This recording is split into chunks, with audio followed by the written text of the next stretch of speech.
నియోజకవర్గానికి ఒక ధైర్యం ఏమొచ్చిందంటే ప్రశ్నించే నాయకుడు మన పవన్ కళ్యాణ్ గారు.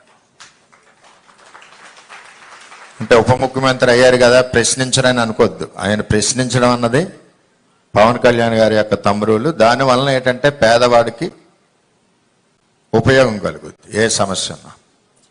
మరి రాష్ట్రంలో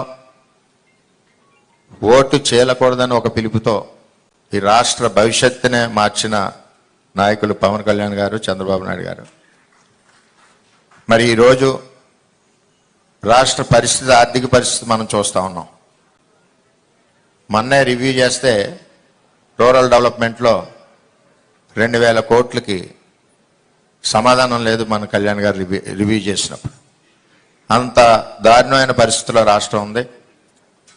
ఇప్పుడు ఈ రాష్ట్రాన్ని ముందుకు నడిపించాలని ఒక బాధ్యతతో మరి కళ్యాణ్ గారు, చంద్రబాబు నాయుడు గారు పనిచేస్తూ ఉన్నారు. పవన్ కళ్యాణ్ గారికి మన అదృష్టం ఏంటంటే రూరల్ డెవలప్మెంటు, వాటర్ వర్క్స్, అదేవిధంగా పంచాయతీరాజు ఈ రావడం నిజంగా మన నియోజకవర్గానికి అదృష్టం.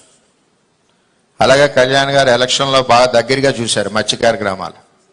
మంచినీళ్ళు లేక చాలామంది ఆడపడుచులు సార్ని అడిగారు, అది సార్ గుండెల్లో కూడా ఉంది. మరి ఈ విధంగా మన అదృష్టం ఏంటంటే పోర్ట్ఫోలియోలు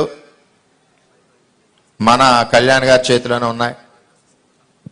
గ్రామాలు డ్రైన్లు కానీ రోడ్లు కానీ ఆశతో చూస్తూ ఉన్నాయి. ముఖ్యంగా ఆడపడుచులందరూ ఆశతో చూస్తూ ఉన్నారు.